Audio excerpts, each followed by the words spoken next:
What up, what up, what up, New York Giant Nation and football fans all over the world. It is your boy, Mac the Giants fan, with my guy, Adam Costas. It's Wednesday. Y'all know what time it is. It's the only day of the week you're going to hear me give the Philadelphia Eagles any kind of props. It's time for the real deal NFC East round up. Punch that intro, baby. Castro, is your lead?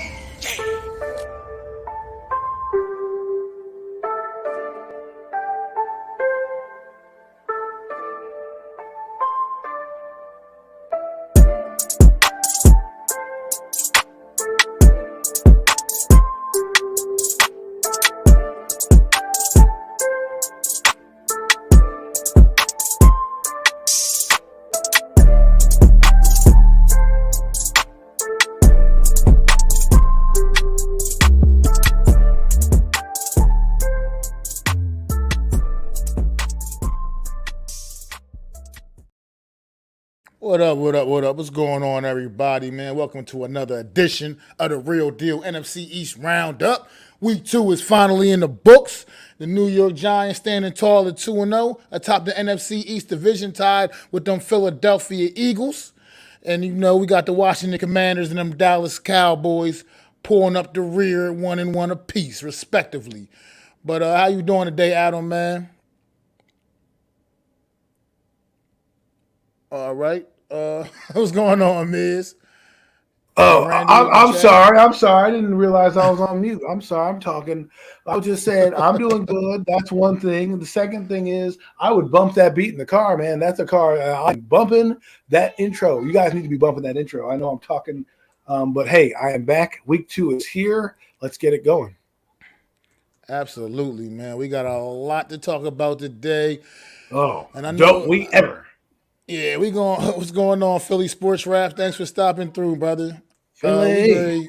We gonna start this thing off with the Washington Commanders and the Detroit Lions this week, man. We're gonna get these jokers up out the way, man, because once we get to Frauds. the New York Giants today, we're gonna have a lot to talk about. But so we'll start off with this game right here. This game was a weird game, man. Detroit came out the gates just absolutely tearing the Commanders apart, man. You know what I mean? And then the second half of this game, the Commanders came roaring back, and they damn near almost came all the way back and pulled this victory off, man, behind a strong effort in the second half by Carson Wentz, man. Once again, that quarterback is making some kind of a difference there. Paying but dividends. wasn't quite enough on Sunday. They put themselves in too big of a hole, so they weren't able to complete the comeback, but they definitely roared all the way back. I can't even remember what the score was at halftime. 27-30. Well, the score at halftime was 22-0. Yeah, 22-0. 22-0. So, and then they scored. Detroit. The reason Detroit won is they scored 14 points in the two respective quarters, third and fourth. But it was a little too late for Washington. They scored 15 points in the third quarter and 12 points in the fourth quarter. Like you said, an effort, but not enough to get them over the hump. And Detroit did just enough in the third and fourth to ice the game. Yeah, so this Commanders offense, man, they need to just get their consistency together, man, from what I'm seeing, man. That getting off to that really slow start really killed them on Sunday, obviously, man. They looked ultimately in the second half played like a better team, but in the first half, Detroit just took it to him, man. Punched him right in the face, man. And the Commanders didn't have any answers for him, man. Carson Wentz struggled a bit in the first half of that game. But like I said, he really turned it up in the second half, man. But they just need to be able to put that together for 4 quarters. And I still think this team could be a very dangerous team going forward throughout the course of this season, man. Yeah, I think the problem with the Commanders right now is they always are starting behind the 8 ball. It happened against the Jacksonville Jaguars, and again it happened against Detroit. The only difference is Detroit was able to capitalize and win on that big lead. It also seems like most teams in the NFC East like to start off slow and then work their way back in the second half. Now, I don't know why the Commanders seem to want to do it, but if you look at it right now, like you said, I'll start with Carson Wentz. He's not the greatest quarterback, but he's the best quarterback that Washington's had. 2 games over 300 yards. Now, again, you could probably attribute that to them being behind and having to throw the ball to get back into the game. But nonetheless, he's still making dividends. He threw three touchdowns this game. He threw 4 touchdowns the previous game. He did have 1 interception. He had no interceptions last game. So right now he's probably in the league in touchdowns and stats in terms of what he's doing. So, Washington, you got to be happy about that. But what you can't be happy about is letting a team like Detroit come out and just absolutely slam you. You know what I mean? And give you that. So passing yards right now, he's second in the league, Carson Wentz, in passing yards. Let's see where our quarterback is. Let's see. He's going to be way. He's on the next page. He's on the next page. I'm on NFL.com, and he didn't make the first page. I digress. Anyways, so the Commanders really got to do a lot of stuff. Their receivers they're good. Their offense is good. Maybe they need to run the football a little bit more. 14 carries, 28 yards. I was just gonna say they got to do better in that run game. It's not. They've had no run game yet in either one of these 2 games, to be honest, and they got to step that up and make it a little easier on their offense. Carson Wentz seems to already have built a pretty good rapport with those receivers, man. I mean, Curtis Samuel with 7 more big receptions on Sunday. That's been a pretty big surprise out the rookie out of Washington, and then Jahan Dotson back in the end zone again this week with another touchdown. So he's finding Scary Terry spreading the ball around, man. I mean, Scary Terry has 18 yards a catch last game. That means they're going deep with that kid. So, I mean, I was going to say, but their biggest issue from what I'm really seeing, this Washington issue, man, is that defense is absolutely horrendous. And it's really that linebacker play that's just, their linebacker play is just, people think the Giants got problems at linebacker? The Washington Commanders had problems at linebacker. Let me tell you. It's just bad, man. I don't know. And it's a shame because this is a defense that was considered one of our top 10 defense in the league just a couple of years ago, man. And now it's just falling completely off, man. They're not necessarily getting the big pressures up from the guys up front. The back end is just average at best, and like I said, those linebackers are absolutely god awful, man. It's I don't know what to say about this defense, but they can't seem to stop anything. Can't stop a nosebleed right now. Always have to put up big points, which right now they've been showing the ability to do. Carson Wentz already with 7 touchdown passes on the year or so in the first 2 games, so that's pretty impressive all in itself, man. But. Yeah, this team just needs to. Right now, I don't know what the real issue is holding this team back, but I just they need to figure something out from, like I said, schematically, like I said, defensively and on offense. They just got to get consistent, man. Come with that run game, get a more balanced offensive attack, maybe. Just help keep teams off guard a little bit more because they can't come out every week and get shut down like they did in the first half of this Detroit game on Sunday. That's just you're not going to win. That's not a recipe for winning. I mean, they got to figure out a way. Like you said, it shouldn't be the second half of games where they get their offense clicking. You need something.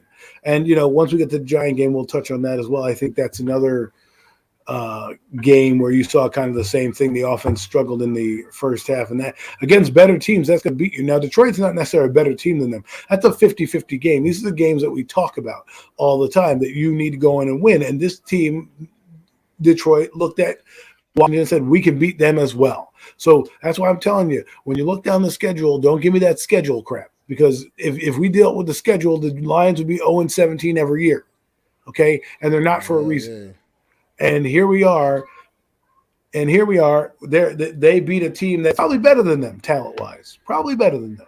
I mean, quarterback, you think that Wentz is better than Goff? I would think, and the backs are probably overall a little bit more talented. And the receiving core, while they have Amon St. Brown and Williams on the Lions, I mean, they got Scary Terry, Dotson, and Samuels on the other side. So it's not like, Washington fans aren't sitting there saying we should have beat the Detroit Lions, because they are. But this shows you what coaching does. and how a different perspective every year can change from week to week. I mean, think about it. The Jaguars shut out the Indianapolis Colts. We had the Indianapolis Colts, some of us representing the AFC in the Super Bowl, and this team's getting shut out in their game. Jesus, that team is horrible. But Right. And so is the Titans. The Titans look like crap. So the win that we had against the Titans makes me feel like, oh man, we didn't really beat the good Titans. We beat the bad Titans. what's going on, normal guy? But yeah, this Philly Sports Rap had a question. Why you think the front line's not getting pressure? Was it all because of Chase Young? I mean, He I helps. wouldn't say He helps. he helps considerably because he puts another credible guy on that you got to account for, and you can't double team everybody, you know. So right now, I think Montez Sweat is just getting feeling the wrath of all the extra attention Right. without having somebody else to take a little bit of that pressure off, man. He's That's what got he's robbing I count to that to that. right. Yeah, He's robbing to Chase's Batman, right? So, yeah. what I want to know is what's happening with the interior guys because they got Jonathan Payne, Deron Payne, and Jonathan Allen, and we talk about those guys every year about being the top two tackles in the game, right? And they're not coming through. So I don't know if it's a schematic thing, if Jack Del Rio, is really a good guy or a bad guy. I have no idea what's happening, but they need to figure it out. And they need to figure it out. And then, not that I want them to figure it out, but Well, they yeah. need to figure it out. They need to figure it out in order for them to be in games. Because let's be honest, they're not. It's not like they're really trying to win the NFC. They're just trying to get into the back end of the playoffs and keep pace in the NFC East, which at this point looks like it's going to be a 4-team race headed to the end. I mean, it's appearing that way right now, man. It's tight, but like I said, we'll be talking about those Eagles in a little bit, and I'll tell you guys, man, gonna have to excuse me for my take on the Eagles today, man. But I gotta. This is called the real deal, NFC East Roundup. You So know what, I'm gonna Mag? have That's to. the funniest thing that you said that because I was thinking about today. I was like, the first word besides the in this podcast is real, and that's what we're gonna do is really give you takes that you may or may not like. Because why? Because we're not gonna sit here and wipe your ass with fucking their team is great and blah blah blah because that's not content creation. We're creating something here. And what I can Absolutely, be man. is me, and that's REAL, real. Okay. Absolutely, man. But yeah, so this Washington team, they're gonna have to figure out a way to get out their own way, man. But they had a rough day at the office on Sunday to say the Well, least. give But they credit to did show Detroit fight. Lions. And they show fight and coming back, but like you said, they put this up with too much of a hole. But who knows how Detroit might be the real deal for all we know. We Right, don't know how good exactly. they went blow for blow with the Eagles 2 weeks ago. You know what I mean? And In they put up Oakland, 30 so points in back-to-back games. Okay, they put absolutely, up 30 points in back-to-back games. And and like you said, they put up 35 the previous week. They put up 36 this week. I think we need to start to realize that the Lions are not going to be a pushover. So all you people that check the W on that box when they played them, be careful what you wish for because the Lions may come and clap that ass if you're not, not careful. and that's some real talk right there, man. But yeah, I don't really have much more on Washington, man, in this game, man. I mean, they fought back, but they still came up short, man, and that's all that really matters. And at the end of the day, we are New York Football Giant fans, and we do not want the Washington Commanders to have success. At the Yeah, end of the day, what's going on, Philly and sports talk? we have to be real as well on certain things when we're fanhood. Our fanhood is real as shit. So don't give us this bullshit where you're sitting here. You guys aren't real fans. You're negative. No. Sundays, Mac, and I, we bleed blue. Okay, that's what we do. We grew up in Absolutely. it. We eat it. We drink it. We live it.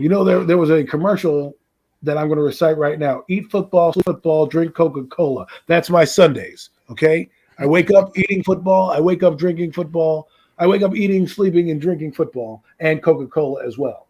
You know what I'm saying? So what I'm trying to tell you guys is that when we come here and we create content, that's what we're doing. We give you a discussion because what's the point of sitting here, just saying, hey, this guy is great. And hey, this guy is great. We're not Oprah. We're not giving away stuff.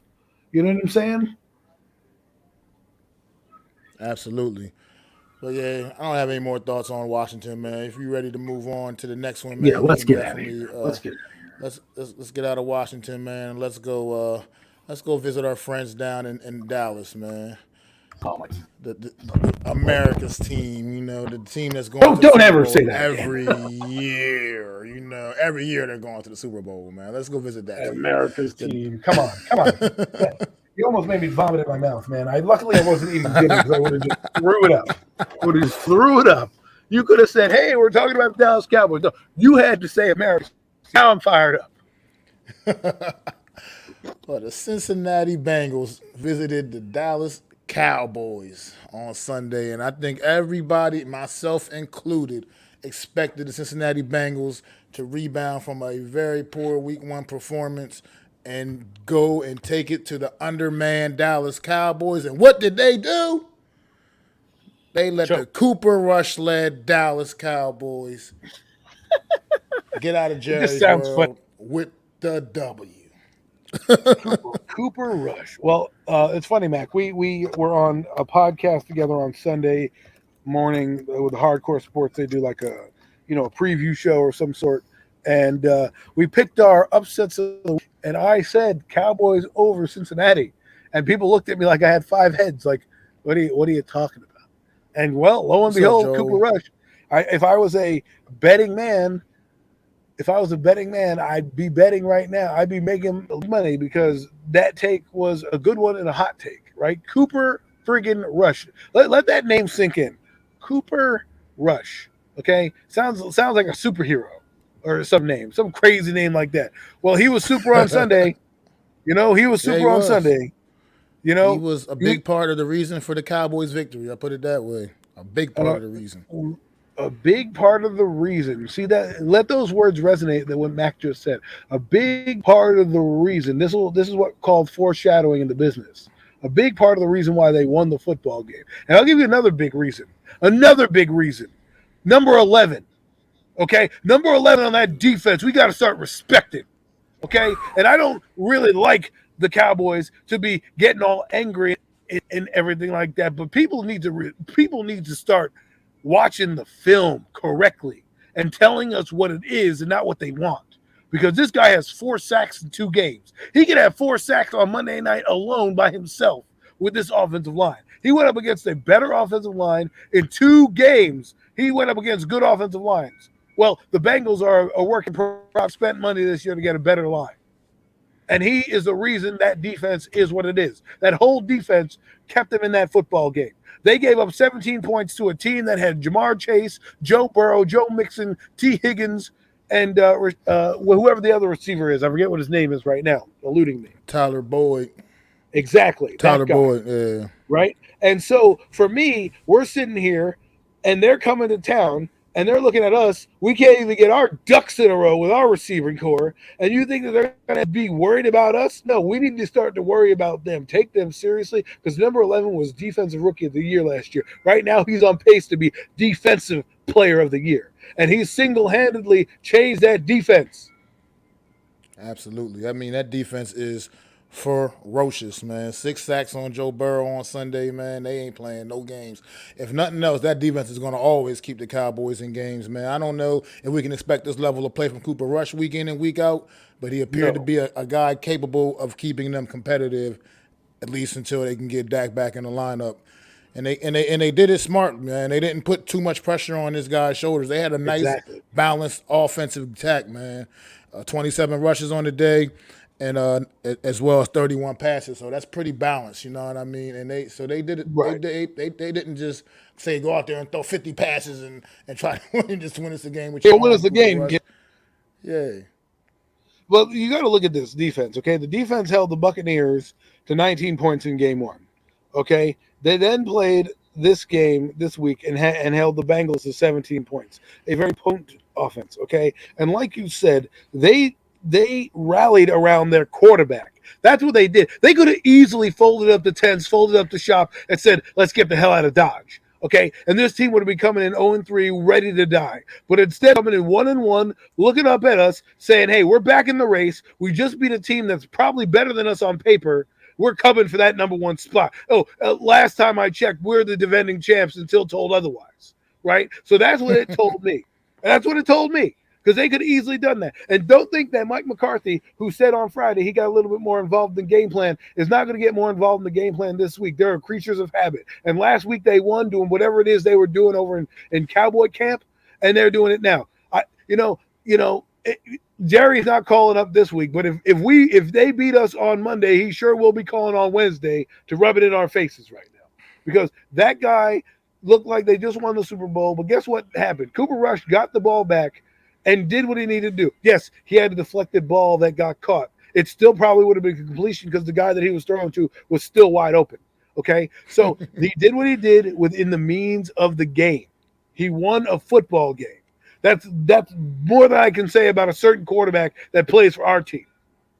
Okay, 19-31, 235 yards and a touchdown on the day, man, and no interceptions. 235 yards.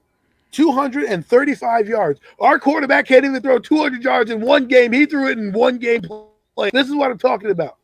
Okay? And not only did he do it, they played to win the game, and he drove him downfield and got him the necessary yardage to kick the game-winning field goal, walk-off field goal. That's what you expect your backup quarterback or your starting quarterback to do. Okay? And the defense is the defense was on the field for 8 minutes straight. 8 minutes straight. They gave up one touchdown. That was a meaningful touchdown. They were up the entire game. I give kudos to that defense, because guess what? They know how to play. They know how to play, and they know what the blueprint is. If you didn't watch last week's game as a Giant fan, you were living under a damn rock, because the Cowboys are going to look at what the Panthers did and said, we're going to emulate what they did. 26 ain't going to beat us. I mean, that's going to be until Daniel Jones can prove he can beat anybody, that he can go out there, step his game up. The game plan for any defense playing the New York Giants is going to make sure is going to be to stop Saquon Barkley. That's just how what it is. So until Daniel Jones can elevate his level of play, that's what it's going to be going in every week. And this Dallas defense, it's legit. It's just real. I hear what you're saying. You say Dallas still sucks. The Bengals are just bad this year. Nah, man, you got to respect the defense. I don't care what you say. But that defense is real. That defense is real. I'm sorry. That defense is going to keep them in games. Listen to these numbers. Man. Joe Burrow is 24 of 36, right, for 199 yards and one touchdown. Joe Mixon, 19 carries for 57 yards. They basically held the Bengals under yardage, right? They had one guy go off, and that was T. Higgins. Yeah, I get it. Teams are different from week to week, but if you're looking at the schedule, did you have Cowboys beating this team? Did you have the Cowboys with Cooper Rush beating this team? If you say no, then exactly. That's exactly what I'm talking about. I don't want to hear about, this Bengal team is bad after the fact. Because guess what? If this team had beaten the Cowboys, right, we would have said, the Bengals are better, the Cowboys just suck, right? You can't have your narrative go both ways. You got to give credit where credit is due. That's what I'm tired of in this content creation world. It only fits the narrative when it fits the narrative. If it makes you look good, yeah, of course, the Bengals suck this year. Okay. Well, guess what? It's the Titans. They're booed. They got absolutely destroyed. I said they were going to be a good team. I thought they were going to beat the Giants. Guess what? They didn't. They still won the football game. I'm not going to be like, next year's team. They won the football game against a team that arguably was better than I had them losing to. So if you had the Cowboys losing to the Bengals on Sunday and they beat the Bengals and now you're saying, they'll suck, don't give me that bullshit. Well, I mean, look, I think most people picked the Bengals, man. I think a lot of people probably went out in those pools, picked the Bengals. There's a lot. It's probably one of the lot of people got knocked thinking the Cowboys, thinking the Cowboys were going to be, just absolute trash. Was going to go out there and lay down. But like you said, man, that defense is it's a special defense. That's a special group. No matter how you feel about the Cowboys, that's a special group over there on that defense. Like I said, I'm not sure Cooper Rush can keep this level of play going. I don't know. That's yet to be determined. But that defense is going to, as long as they stay pretty relatively healthy, they're going to be a problem every year for everybody they play against, man. So that's just facts. But there's one thing I want to say, okay? There's a man up in the booth named Dan Quinn who's been a damn good defensive coordinator in this league, okay? And his defense right now start where he's going to be a head coach somewhere next year. That's how good his defense is playing. And let me tell you what that does, okay? You're talking about how bad the Bengals are. Their skill position players are arguably the tops in the game. and they had no receiver go over 100 yards.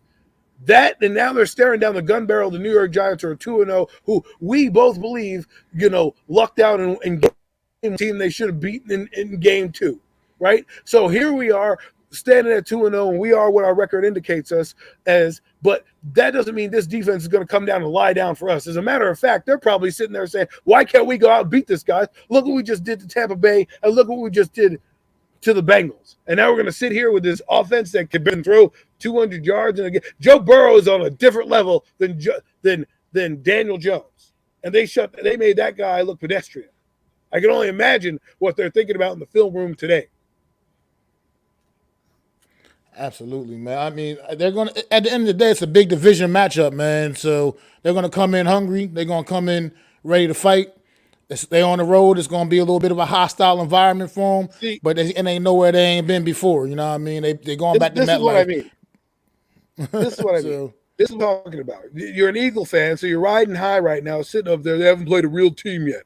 Guess what? They played who's on their schedule. They played a real team, got beat down. Their defense still was good. Their offense was throwing the ball all over the yard. They came in and beat a team, the Bengals, who I just said are tops in the league in their skill position players. But you don't want to give them credit. Fine, don't give them credit. I'm not, what, are you not going to give the credit for beating the Titans because the Titans suck now? No, we got credit because we played them on our schedule.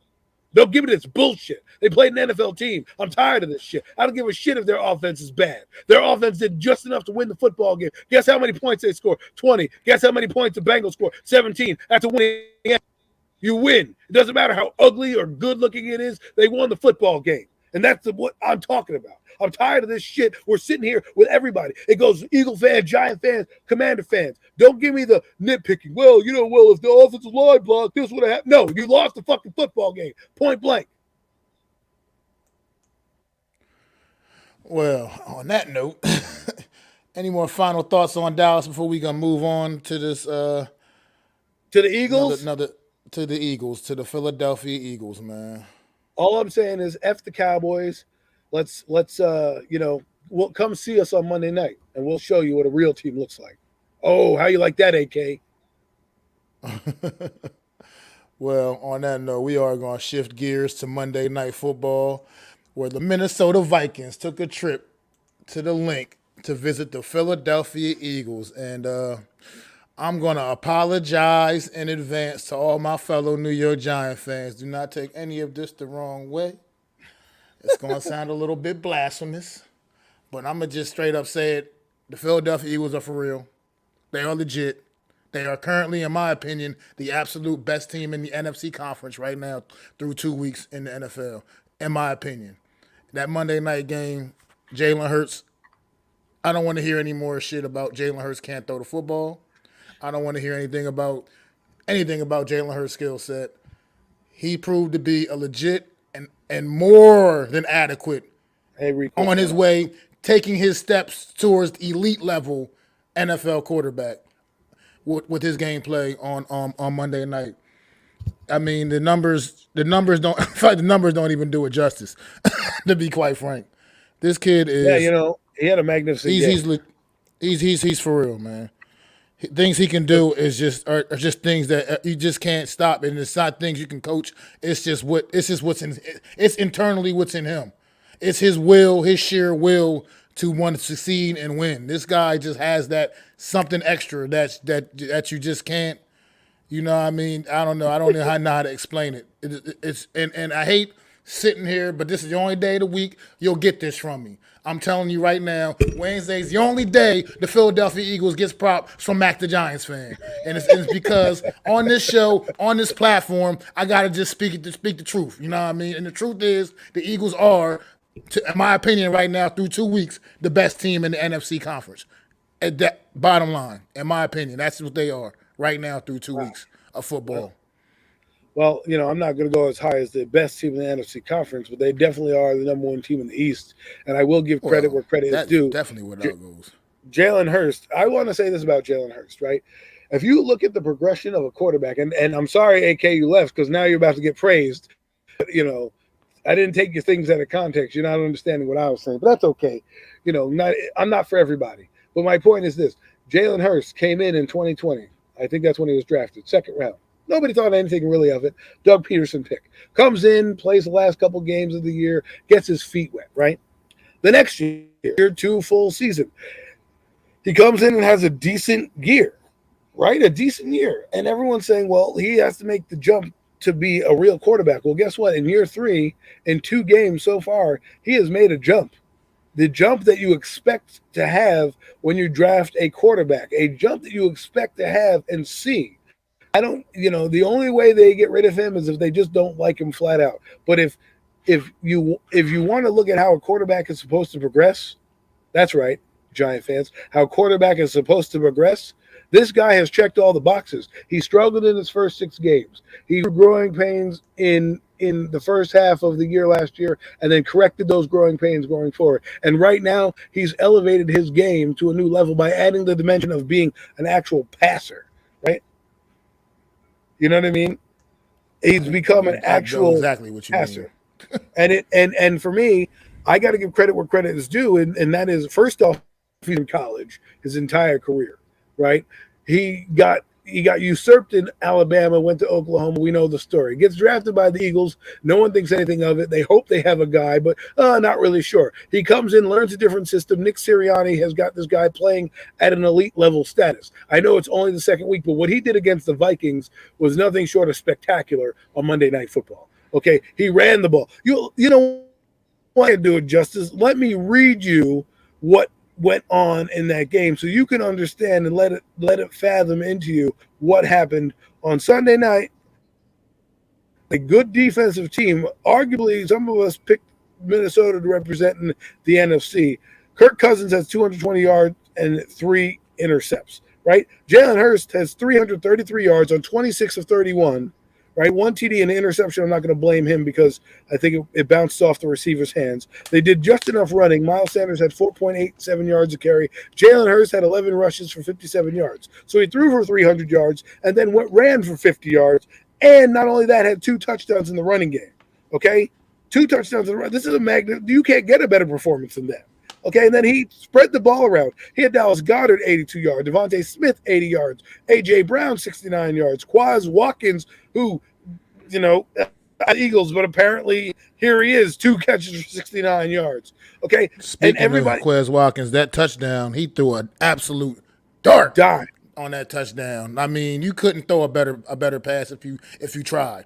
You couldn't walk the ball better to him. You know what I mean? They say that a long pass is like I've heard an announcer say, you throw that dime, you couldn't walk that better to him. You couldn't have walked that better to him. This is what I'm talking about. The ball wasn't underthrown. It landed in his breadbasket, and he walks into the touchdown. And people are, look at throws and are like, well, Daniel Jones threw it to Shepard underthrow. No, that's what I'm talking about with a big-time quarterback. You put it out there, you let your guy run under it, and you save it for later, right? So, right, absolutely, and let's flip it to the other side real quick. Their defense played a heck of a football game. Stepped up from week 1. I tell you that. From a pretty suspect week 1 performance, their defense stepped up big time on Monday night and shut down a damn good offense. A offense. a really good offense. One that we again, we deemed after beating Green Bay, a lot of people were saying how the Minnesota Vikings are going to be now the representative of the NFC. They're going to the Super Bowl. Blah. Well, guess what? Philadelphia just got done with you, so they're gonna know how to play them come January if they get to the playoffs. So, and the Eagles defense is relentless. We knew this is almost the same story as last year, Matt. Last year, the Eagle defense struggled the first game, right? I don't even know if it was against Detroit. I think it was Atlanta was the team they were playing, if I'm not mistaken. Last season? Yes, opening game, right? Yeah, the Eagles opened up with Atlanta last season, yeah. Okay. So they opened up with Atlanta, and here we are now, right? They opened up with Detroit, had the same kind of game where it's like, well, what happened to you? Why they have no defense? Next game, they come in and absolutely put the clamps down on this offense. The best receiver in football, arguably. The best receiver in football. Clams are down. Clams. But yeah, this Eagle team is just this Eagle team. I mean, like I said, people everybody had the narrative on Jalen Hurts. All you gotta do is keep him in the pocket and make him throw, and then he's gonna fail. Well, no. No, he worked on something this offseason. He worked on his game. He worked on the Achilles heel in his game from a year ago. Evidently, the proof is in the pudding.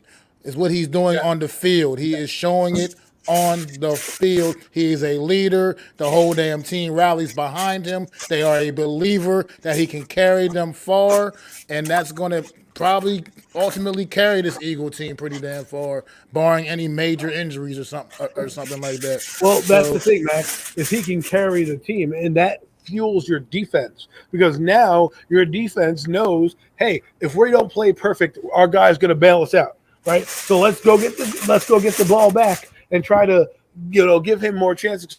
He's going to go down and score, right? We don't have to worry about holding the lead or giving up a mistake and be like, oh shit, we're going to lose this game because we know that Jalen has a chance to go down and score again, and then we'll get him on the next drive. And so for me, if I'm an Eagle fan, I'm in cloud nine because remember we talked about this team, Mac. We were like, oh, this is a dream team, and I think you and I both agreed this is different than the dream team that was out there, right? That they were talking about. Totally different team, totally different story arcs, totally different players. This one was built in-house. And of course they made the big trade for A.J. Brown, who, by the way, the Titans could use that guy now, huh? Right? I mean, that guy is having a beast of a year. Let's talk about a Pro Bowler. Bernie Mac is having a season, okay? In a new city, and with a new quarterback, and he hasn't lost a beat. That's the difference between greatness, great players, and just okay ones. And we got okay. We'll talk. We'll be getting on to that in a little bit too. I'll let you know where I'm going with that too later on, a little bit later on too. But oh my God, this is just what I'm talking about, man. The Eagles have built this team up the right way. A year ago, people were writing this team off as just a rebuilding franchise. I picked them as number 4 in the East last year. And look at them now. Now they're emphatically the best team in this division, I feel like. And one of the best teams in the NFC. And like you said, well, yeah, I already told you, I feel like they're the best team in the NFC right now through 2 weeks. I feel like they're the best team. Where do you think they're better than Tampa Bay? Through 2 weeks, I believe. So Tampa Bay hasn't shown me enough. They struggled to get that W against the Saints. They didn't go out. I mean, the Cowboys. The Cowboys basically shut them down too for the most part. They just couldn't do anything offensively that game. Tampa Bay is. I mean, they're a good team, respectable. Obviously, I'm not discrediting Tampa Bay, but I think right now, if I put the Eagles in the field, Tampa Bay right now, this particular week, with what I've seen from both of these two teams the first 2 weeks of the season, putting my money on the Eagles in that one, man. But that's just my opinion. I mean, I understand where you're coming from with Tampa Bay, Tom Brady. I get it. They just know how to win as well. But I just think right now the Eagles are the best team in this conference through the first couple weeks of the season. I just feel like they are a wrecking ball. They're offensively, weapons all over the place. They got a 3-headed monster in the backfield. They got Jalen Hurts, to me, is looking like the ultimate weapon, where he can kill you with his legs, and he's showing you that he can kill you with his arm too if he has to. So he's just like an ultimate weapon. It's funny that you say top team because right now there are 6 teams in the NFL that are 2-0. Okay, the Bills, the Chiefs, and the Dolphins. And then there are 3 teams in the NFC, Philadelphia, and our New York Football Giants. But we're talking about Philly right now. I think, like I said, barring an injury, barring a setback or anything like that, this team is going to cruise. They just took it to the Vikings, who took it to Green Bay, right, on the week before, who basically made Green Bay look like a shell of themselves. Jalen Hurts was juking guys left and right. And here's the difference between being a running quarterback and a guy that's just an athletic quarterback, okay? They have designed runs for this guy for a reason. He looks smooth. He's not the fastest guy, but he knows how to set people up in the run game, meaning it's like a point guard knowing how to use the crossover very well, right? He knows how to use the juke when he needs to use the juke, right? And doesn't get like flat-footed too much. And that, look what he did on those RPOs. He'll run, and then he'll stick his foot in the ground and go up the field and get that little bit of daylight, right? And so for me, that's what I talk about when I talk about a running quarterback. You know who Hurst reminds me of? Reminds me of Russell Wilson, Okay, he doesn't hold on to the ball as long as Russell Wilson, but when he runs, he doesn't run you over. He runs to get smart yardage. Hey, if I can get the first down here, I'm going to make it. If not, I'm going to take as many yards and get down. He's playing smart football. It looks like he's matured in the offseason. And it looks like he improved his game like another quarterback, Lamar Jackson, in terms of what was their weakness. Their weakness was the passing game. We didn't think Jalen Hurts could do what he did on Sunday, and he clearly did it 2 weeks in a row. Absolutely, man. That's the thing. Another thing with Jalen Hurts and this Eagle team, when it comes to gets to third down, especially third down and short, or even third down and 6 or 7 yards, which still pretty average. You know what I mean? Jalen Hurts comes to that line of scrimmage, you got to be on notice because this guy is pretty much on him at that point, and he's going to usually figure out a way to pick up that first down and keep them sticks moving for his team, man. I just, damn it, Eagles drive me crazy every year. Every year of my life as a New York Giant fan, these Eagles have been driving me crazy. They just keep finding ways. Man, to get it done, man. But that's been their MO since I've been there. MO. Yeah. Okay. Well, every year you count them out, they always seem to find a way or be a pesky out. Even when they're bad, right? And they come to play you, they're just always pesky. You're like, why are you doing it? Well, even when they had the Coy Detmers of the world and and Bobby Doug Hoynes Peterson and all as their those guys, Bobby Hoynes and Doug Peterson's. I mean, every year Ray Rhodes is their coach when I was growing up for a long time, and then Andy Reid. The Ray Rhodes were always a pain in the ass. They're that fly that just keeps zipping around your head while you're trying to eat at the barbecue. You know what I mean? Exactly. Get away from it. You know what I mean? But they won't go They just won't go anywhere. You know what I mean? Like, damn. Yeah. You can't move from your seat. It's always above you. Trying to enjoy my damn mac and cheese, and you're all up in my and he doesn't go away. And then he's back again at the next barbecue. It's like, I thought I got rid of you last year. Well, brother, look. All right. That's it. That's all. That's enough for my Eagle love. I'm sorry. I feel like I got to take a nice shower now. You know what I mean? And wash all this shit off of me, dog. You know what I mean? I've never said so many kind words about this Philadelphia Eagle team in my life. But Matt, I think I'm in the same boat. You have anything else about these guys, man? Before we move on, they were in the Super Bowl, and I couldn't even get behind it. It's almost like, oh, they're representing the NFC East. I was like, if hell has just frozen over because this team won. So you know how I feel. But the Eagles, it's fun to be at the top. We're here with you. So yes, sir. We're right there with y'all. So you want to if you want to see a real team, just go up the turnpike. We're waiting for you. That's right. We'll see you in November. But so let's move on, Adam, because I know this one is going to yeah. We're there. We're at that point of the show. Can't even find a damn band. Oh, here we go. Here we go. The 2-0 New York Football Giants. Y'all hear what I just said? I said the 2-0 New York Football Giants. Yes, we are tied for first place with them Philadelphia Eagles right now, currently at the top of the NFC East division. But both wins have been about as ugly as they can get, but they are still W's because you do not get style points in them standings, baby. It's either the win or the loss. And we got 2 wins and 0 losses, and it don't matter how we got those wins. We still got them. So that's what it's all about. And Thank you, Mac. Thank God we're not in the Olympics because we'd not be getting a perfect score every time. You know what I mean? We might be getting gold, but there'd be a little 1.2s, 1.3s in there. You know what I'm saying? When they give them to a gymnastic team. So, like you said, a W's a W. That's what we're here for. So, yes, indeedy. But you want to take us away, man? I know you got some strong feelings. I do. I know I'm saying I do a lot. I don't know why, but here we go. Okay, so you know me, I'm a Giant fan, huge Giant fan, and over the years I've liked players and disliked players, but always respected the helmet.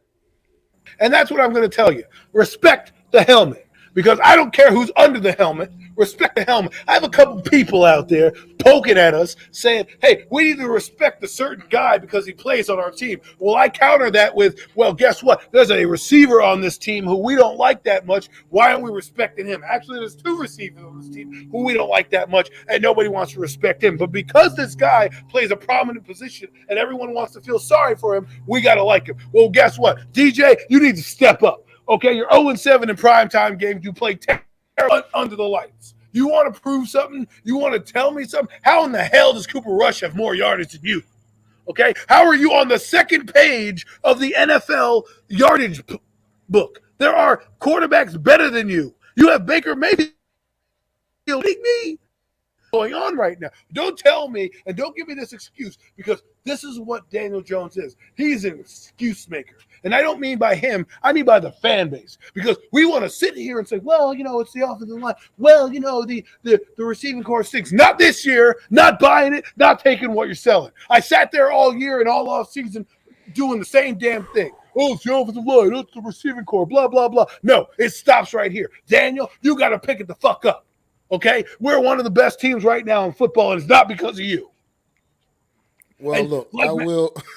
I was going to say, just for a second, I need just relax take a deep breath for a second, my brother. Because look, I feel where you're coming from. Daniel Jones needs to elevate his level of play, man. He absolutely needs to elevate his level of play.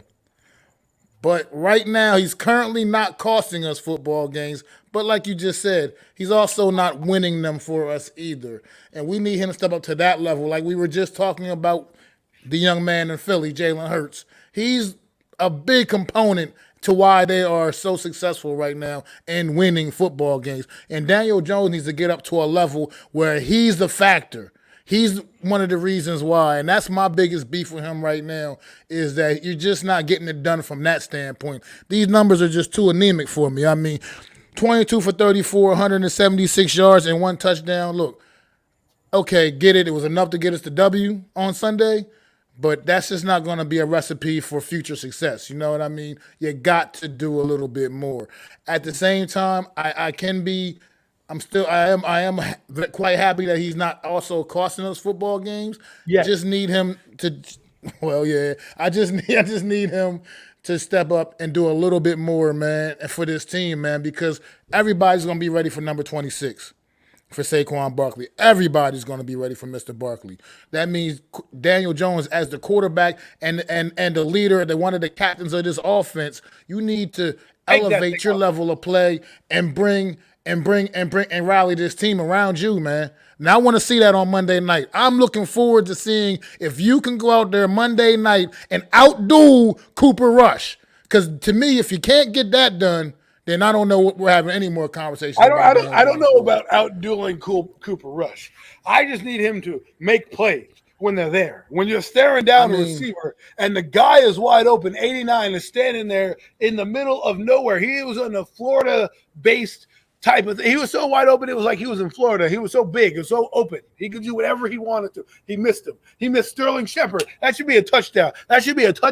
And then the end zone, and the crowd's going wild while the dumb official goes, pass interference, defense, penalty declined, touchdown. No, instead, we don't have it. You got bailed out. That throw got bailed out by the pass interference call. I don't care what anybody says. That should be a touchdown. I don't give a damn about the damn play at the end of the game. I don't care. You made one play. Great job. High five. The mailman delivered my mail. Do I clap for him? No. Job. Well, that's what I expect you to do. What I want is I want a quarterback that can keep me in the game and not lose it for me and not have to be a game manager and then give the excuse, well, you don't have a receiving core. That's not my fault. Brian Dable is a smart guy. You know why he's not playing the way he's playing? Because they know what I know. He's caca. I mean, look. Right now, he just needs to elevate, man. He needs to, like we were talking earlier, like this guy, he needs to understand that, sure, I appreciate you making clutch plays in the fourth quarter of this game and on those last couple of drives. You were a factor those last couple of drives, Daniel Jones. But here's the problem. There are 4 quarters in a football game. There's a first, a second, and a third quarter too, man. Wake the hell up. And you need to be out there and you need to be making plays in those quarters as well, man, throughout the course of the game. And you can't just all of a sudden wait till it's the fourth quarter and say, okay, I'm gonna go out there and make a couple plays now. No, brother, because that's not gonna always work. That's not gonna continue to work.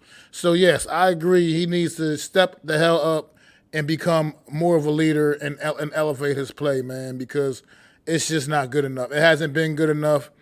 And I will say the one thing. He does have 3 touchdown passes on the season so far, which I know, 3 touchdowns. Carson Wentz had 3 touchdown passes in the damn game on Sunday. And hell, Tua had 6.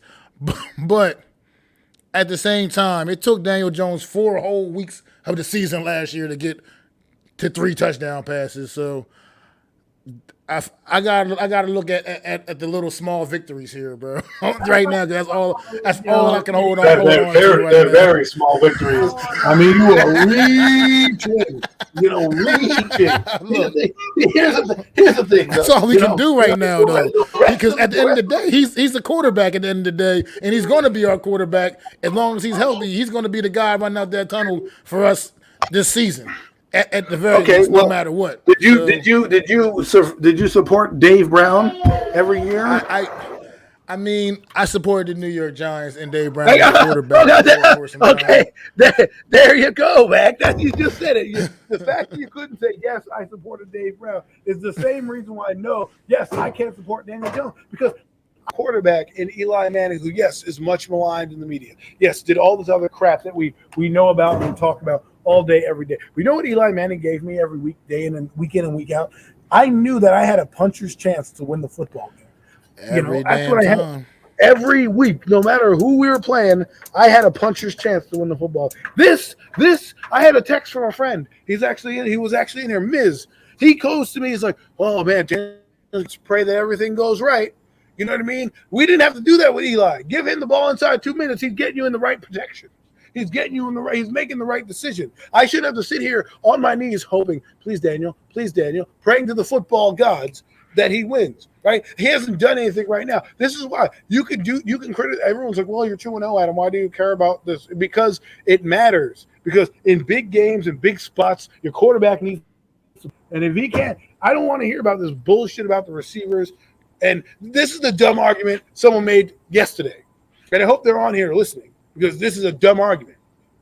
They said, well, Daniel Jones doesn't have any receivers, and, that's why he doesn't trust his receiving corps, so he can't anticipate a throw like Mahomes can anticipate. Give me a break. Mahomes has no idea who the fuck these guys are on his team right now, and he's throwing dimes all over the field. Give me a break. You got to trust your receivers. And don't. What was training camp for? It's not like they just started in September, said, here you go, Daniel, these are your guys. No. They're not playing Kenny Golladay, who we'll get into right now, for whatever damn reason. Well, guess what? Yeah, number 19, the man that shall remain nameless, at least out of my mouth. Wow. until you earn that. Technically, out of everybody's mouth, so we ain't doing nothing. Until you earn that name back, brother, because number 19, you are overpaid waste right now, and I'm over it, man. The comments you made to the media or whatever, man, about I should be out there regardless. Nah, brother. You need to, if you're gonna be out there, you need to make plays. Well, and tell me what you told me about Brian Dable. And if you feel like Brian Dable said, you got to earn your reps in practice. So apparently in practice you're not looking better in practice than David Sills and Richie James, because they're feeling more inclined to. They're feeling more inclined to go out on game day and put those guys on the field instead of you. So David Sills should be a 4th or a 5th round practice squad player, and we're talking about 2 guys that were literally on the bubble of even making the roster. One of them is leading the team in receiving, and the other one is just is playing far more. He's Daniel Jones' vice president. Than other guys that you would just not expect him to be getting playing time over. Number 19, Darius Slayton, you know what I mean? Like, these guys, Darius Slayton, did he even get on the field on Sunday? I mean, I saw him on the sideline in his uniform. His uniform was nice and crisp, though. Yeah, but I didn't see him. I didn't see him get on the field. And number 19, man, you're getting $72 million, man, and you're just stealing money from the New York Giants at this point. And now you're talking shit. So now you're talking shit. So it's like, Look, brother, I'm at this point. I wish we can find somewhere to send you on your way, man. Because I'm over the experiment. I like what this team is doing. I like the culture. I like the what we're bringing back to this organization. Oh, the And I don't culture, want that word nothing. again. I don't want nothing to ruin it right now. Nothing to ruin the momentum that we got building on this team again. Not some little little pissy little wide receiver that's just pissed off because he can't beat out David Sills in practice for reps in the game. Look, that's just terrible. Like we were talking about with A.J. Brown, when the Eagles acquiring A.J. Brown this offseason, and him going right there to a new team with a new quarterback, new teammates all around him, and he ain't lost a beat because he's that legit. He's that goddamn good. And you promised the New York Giants you was going to be that damn good too when they gave you that bag last year. And you ain't showed the New York Giants shit. And then you want to sit there and talk shit? You want to talk about I should be on the field regardless? I should be out there. I came here to play. Well, then when you get your opportunities, and you've had several of them, make plays. Get open. Do something. Score a touchdown. You ain't did that in a New York Giant uniform. Not yet. And it's been 18 damn games. 18 games. And you ain't touched that, and you ain't even sniffed the end zone. Give me a break. Didn't even sniff it. Doesn't even cross. Didn't even do nothing. And this guy had 11 touchdowns before he came to us.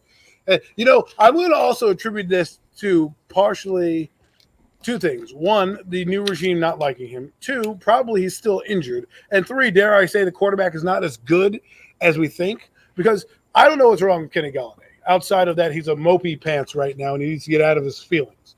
Okay, earn your stripes. I mean, the only criticism I have for Abel is he should do that with his quarterback too, right? Say, listen, man, you're going to hit the bench if you don't pick this up, because he's putting in guys who you and I agreed. Richie James, I thought was going to make the team, but David Sills has barely made the ball club for 2 years in a row, and now he's getting reps and making a play in the game.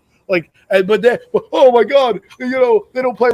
Thought that for whatever reason, Daboll doesn't do anything. I have no idea what this coaching staff feels about Kenny Galladay. They're obviously looking to replace him because apparently there's some rumor. I don't know how much smoke there is with this thing, but they're talking to receivers on the side, right? FaceTiming guys. All guys who are out the league, but yet they're FaceTiming guys. And no people, Odell Beckham Jr. is not coming to this team. We already have 2 diva wide receivers. We don't need a third one to come here and muck it all up. I know people love Odell. I loved Odell coming out. I thought he was a great player. I never had any problems with his antics. The only time I had a problem with was the last year, and the only reason I say that is because at that point you put your foot in your mouth. When you say you don't like New York and you is holding you back and things like that, I knew at that point you have sealed your fate. Because John Mara, who loves Eli Manning, who probably kept Daniel Jones because of the Eli Manning connection, he doesn't tolerate that crap. But neither does his coaching staff. And I will call him Kenny Galladay, but my co-host will not. But Kenny Galladay, you need to step up, man. You need to show us 2 guys that I'm looking for on Monday that need to do something. Kenny Galladay and Daniel Jones. Absolutely. You need to be find the connection. You should be on that list that I see every week about Josh Allen and Stephon Diggs and most touchdown passes in a season and blah blah blah, all that crap that I see on Monday Night Football that they pump into our TVs. And I see you on the second page of the NFL.com playbook, and I see Kenny Galladay with 2 receptions on the year. Right now, you've averaged 1 reception, 2 receptions for 22 yards. That's just so you've averaged 11 yards per game per average right now. That is terrible. That is terrible. And can I take you back to when we signed this man a year ago? He came in, he signed his big old $72 million contract, went up to the podium. Yeah, they're gonna get a dog. You're gonna get somebody that's gonna go out there and get after it every day. Yeah, you're gonna get this, you're gonna get that. What kind of dog we get? A Chihuahua? We got a puppy what dog. Are you, bro? We got a puppy dog. What are you? No. Don't dog those Chihuahuas, because Chihuahuas got a little fight in them. He's a puppy. He's a puppy dog. He's over there on the pee pads. You know what I'm saying? We need to get him on. Get off the pee pads. Let's go. Put your things on, and let's get your teeth about you. Let's get a little bark to that bite. Because the other thing is this: we malign Kadarius But everything that this guy has done and not done, and now he has a hamstring that he's fighting through. I respect Kadarius. You know what? He's putting his body on the line for his team every week, right? He has a bad hammy. He could say, I don't want to play. He doesn't. He's keeping it real every week. And he doesn't care if he gets one touch or two. He's like, as long as we're winning, I don't give a damn. That's how you do it. But yet everybody wants to make fun of him or say he's got grills, tattoos on his neck, and blah, blah, blah. He's a clown. Guess what? Y'all need to start to put that negative energy. Well, first off, if you're a content creator or you're a Giant fan, you need to love everybody. You can't hate anybody on this team. But if you want to hate somebody, start kicking that hate to Kenny Golladay. Because you know why? He's not doing anything. He's not making any return on the investment that we gave him. And that is what's ruining it. If you want to say, yeah, Daniel sucks, I'll give you this too. The receivers ain't helping him out. And nor is this offense. And I'll tell you why. Because they know that their skill position players are caca. There's no way that Brian Daboll, who, if you watch that Buffalo offense, they're running the ball downfield everywhere. Stephon Diggs is still running right now. He's still running in Orchard Park. You see that bomb they had? They had that bomb on Monday Night Football, and the announcer goes, that ball is getting faster as it's approaching Stephon Diggs. I mean, and where's go ahead. Go ahead. I'm sorry, finish. No, I was gonna say it's just an annoyance thing with me now with this dude because it was one thing when you just weren't doing anything and you were keeping your mouth shut and still going to work, but now you want to come out making statements to the media as if this coaching staff just owes you playing time and they should just put you on the field because your name is. What your name is. That number 19. Yeah, Kenny G. No. Yeah, so no. It doesn't work that way. It doesn't work that way at any level. And it's just disappointing because we played the game on Sunday against the Carolina Panthers, and I looked across the field and I see, they got a guy named DJ Moore, decent receiver, good receiver in this league. And then you got and you're getting paid more money than him. You paid more money than all the receivers on the field combined. Exactly. On Sunday, you played two plays. Two plays. Oh, well, he was on the play for the touchdown. He did the clear out. Great job. High five for nothing. Okay. Great job, bro. Here's the thing. The offense is struggling, doing well. The quarterback is stifling us. The only guy on our offense right now that is kicking ass and taking names is Saquon Barkley. But he can't do it alone. Okay, I don't know, man. I got to give my boy Shep some props too, man. Well, he didn't do anything this game, so I'm not gonna. You don't get any props from me. He does the dirty work, man. He does the things that don't show up in the stats. I love Shep. I think if he has a good season, they'll let him ride his contract out because they'll be like, listen, you've been a loyal guy. We have no receivers. We're getting rid of Tony. We're getting rid of Golladay. Darius Slayton. He's going to be working at Burger King soon. So this is what we got. And this is why I'm saying about this team. You got to look at the roster right now. We have nowhere to go. We only have the guys on our team. Don't say that C.J. Board's going to run up from the practice squad and he's going to help us. Taking Kenny Golladay off, and we're winning in spite of our quarterback sucking and our best receiver, or at least money-wise, not being on the field. So for me, the thing that hurts me right now is we don't need this turmoil. This is the turmoil that a losing team gets. That a team that's losing should be having. An 0-2 Giants, I could see this happening. Oh, I'm not getting the ball. I'm angry about this. I'm angry about that. No, we are a winning football team, and now we have to deal with this bullshit. And the reason why I'm also mad about it is because guess what? If the Cowboys, who, by the way, are going to be listening, okay, not just to this podcast, Jerry Jones calls in every once in a while, but they're listening across the league, and you're going to take Kenny Golladay off, what do you think their defense is doing? I don't got to worry about Richie James. I don't got to worry about going after 26. Or in this case, the Giants now force the ball to Kenny Golladay, and he gets intercepted because the ball's getting, they know that you're going that way because now Daniel is going to be obligated to throw it to him because he's saying all this stuff in the media. So now you're going to have your quarterback who already stares down receivers now only going after one guy to keep him happy. And this is the type of shit that we're talking about. If you didn't like Kenny Golladay, Brian Daboll, and Joe Shane, you should have cut him like you cut Blake Martinez. Okay, you should have said, "See you later. We'll deal with what we got to deal with, and we'll eat this cap hit." And we got to sit here with this guy who's pouting right now, who's costing our team energy by putting this negativeness out there. Let me be the negative one. Okay, Kenny. Let me be the guy that keeps real. All right, I'll talk for you. I'll be your mouthpiece. You don't need to go out there and disrupt the whole damn shit. You know what? You know what though, Adam, man. Okay, we talked enough about all this toxicity with this some of this the problems with this offense. Let's go to a happier side of the football, man. A side of football that has made me happy so far through the first two games, man.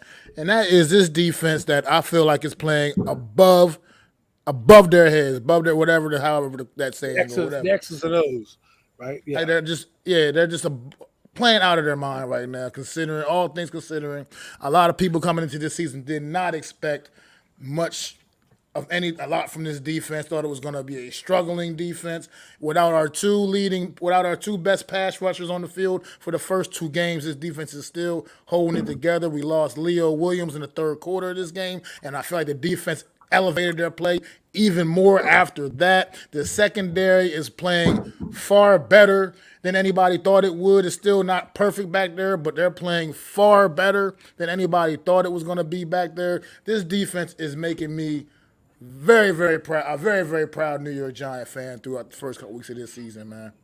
I agree. And one guy we got to do is Adoree Jackson. A lot of people didn't think that he was going to be good. You know, he's not going to be a number one corner. And yes, he doesn't have the interception numbers, but those will come. I really like what he's doing. He's basically the best corner we got on the team. And God forbid nothing happens to him, because I think he's really keeping this team afloat. Another guy I love on this defense is McKinney and Julian Love. I think Julian Love is a forgotten man sometimes. Ended the game last week with a sack, because I think this kid needs to be re-signed. Joe Shane, start doing the mathematics, whatever it's going to take to keep him. He's what I call a glue player, a guy that just comes in, has never been injured, did exactly what he's told, has gotten better as the years have gone on. Notice the word "better" in this sentence. You know, I keep harping on it. Guys get better as they go. They don't regress. They shouldn't stay stagnant. And right now we're seeing a lot of, but I'm excited. Now, the one thing I will say is they're obviously trying to upgrade on the defensive linebacking core, because they signed Jalen Smith to the practice squad. And that tells me that they don't like Carlito and they don't like Tay Crowder and what they're doing. And they want to get a little bit more, I guess, chutzpah from their linebacking core, because, you know, the DB right now is one of the only guys who has a sack. We have O'Shane Zimenez with a sack, Tommy Fox with a sack, and lo and behold, Julian Love with a sack, right? So we're going to need to produce that way. Thibodeau's coming back. He probably will come back for this game, but they're also getting Michael Gallup back in this game. So we need all hands on deck going forward. Has that been confirmed? Is Michael Gallup playing? We will know by Friday, but they're saying he's on track to play. Okay. You know, and that worries me a little bit, because, you know, they're going to find a way to get open in this game. But the defense has done a good job. I'm not worried about them against the Cowboys offense. The only unit I'm worried about is the Giants offense against the Cowboys defense, because the Cowboys defense right now can win a football game for them. Our defense can win, but they haven't turned the ball over as much as I would like them to. And I need them to make a little bit more plays. I know I'm nitpicking here, but, you know, I know good teams like Green Bay and the Ravens, and heck, even the Cowboys coming down the road, you're gonna need an equalizer. You know, the Cowboys are gonna come in and try to play mistake-free football. I thought they're gonna try to win this football game. If that means get 3 yards in a cloud of dust and then punt and let their defense win the game for them, they're gonna do that. And so the Giants just need to be able to counter that with their defense and try to make something happen on their end. Normal guy, man. Cordell Flott. He's going through the growing pains of rookies, man. He got cooked on that one touchdown by DJ Moore, man. And he had a couple other rough spots in the game. But he's a rookie. He's a young guy. He had to step in place of Aaron Robinson. So he's just got to develop and get some more reps, get the reps and just keep trying to develop and get better. Right now, I mean, I'm not going to call it completely horrible. He's a young guy. He's still learning. He made his mistakes. He don't look – to me, he's not great. I mean, I had guys praising him. He missed the tackle inside the 20-yard line. Thanks. The defense rallies to the football, so the guy didn't get much more than that. But, you know, and let's not for nothing. Last week, the Panthers shot themselves in the foot a lot, okay? Like, the one thing that irked me, and this is why I like the defense their defense is good too, is the Giants got the ball inside the 20-yard line. They didn't do nothing, right? Our defense comes in, and their receivers dropping footballs left and right that were big critical third downs. So we got to shore that up. We got to shore up the holding penalties. It's still Darnay Holmes being targeted a little bit with the holding calls and shit. But overall, I love what they're doing. They're buying in, and that's all you can ask, right? And hopefully our horses come back this week, and we get a little fresh because that's going to help us out. Absolutely. Happy belated birthday to Adoree Jackson, too. That was his birthday on Sunday. He went out there, had a solid performance.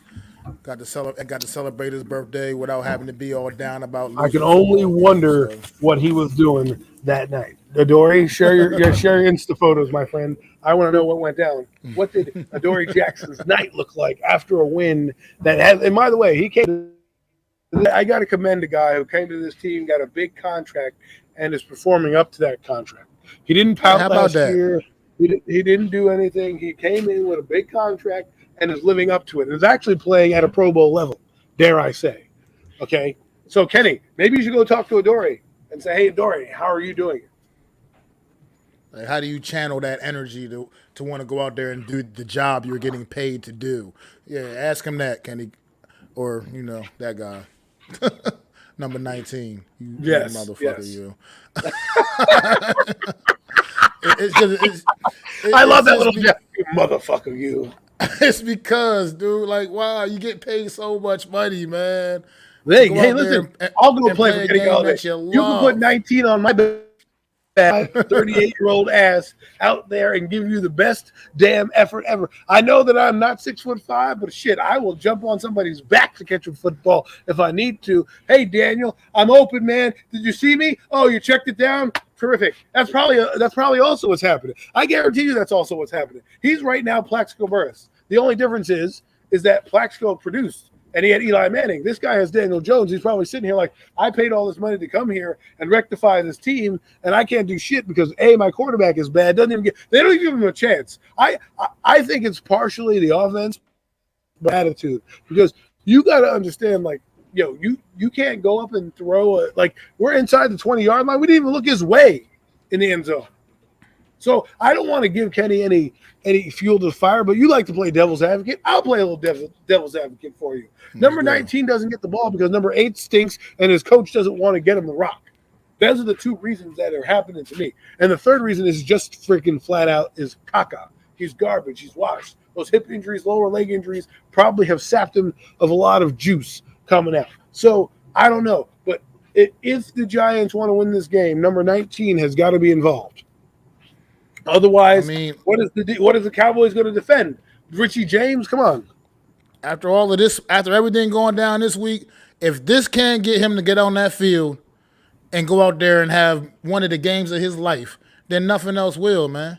That's how I feel about it. If you can't get fired, as a New York Giant, you should always get fired up for Cowboy Week anyway. That's automatic regardless. As a fan, I'm always fired up for Cowboy Week. It's in my DNA. So as a member of this team, you can't get fired up for a Monday night game against the Dallas Cowboys, then nothing else. I don't know how to light a fire on the ass. Something's got to give. This guy, I feel like we need to see him paying the dividends, man. Because against the air, Jeff. He made a play against the air. Because let's just face it, man. He's just not. He's not doing it for me, man. He is absolutely not doing it for me, and I'm over it. I'm over all the nonsense. I'm over the drama. Over him. You're over 19. I'm over 8. You're over 19. I'm over 8. We can be over 2 guys together, man. Here's the difference between 19 and 8. At least, okay, I feel you. 8 is not the greatest, obviously, but he's still going out there and competing for us. He's still, whether it's good, bad, or indifferent, he's going out there and competing. I feel like 19's not doing that. Number 19 is not doing that. I'd rather him be 19 and 19 be 8.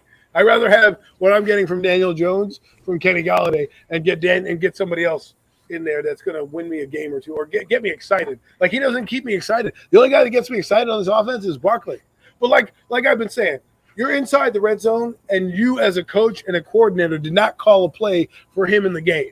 So, yes, while Kenny is maligned What I don't understand is the methodology of, well, this guy is 6 foot. They didn't even throw it to the tight end and have to do a crossing route where you roll out to get the ball. I don't understand it. I just don't get what they're doing. And everyone's like, oh, it's a great game plan. I'm like, it is, but it isn't. Who's holding this team back? Is it the game plan or is it the quarterback? Because at this point, I'm blaming the quarterback for the game plan because this guy's running wide open. And I don't see Kenny Galladay running wide open. I think they're punishing him. I really do.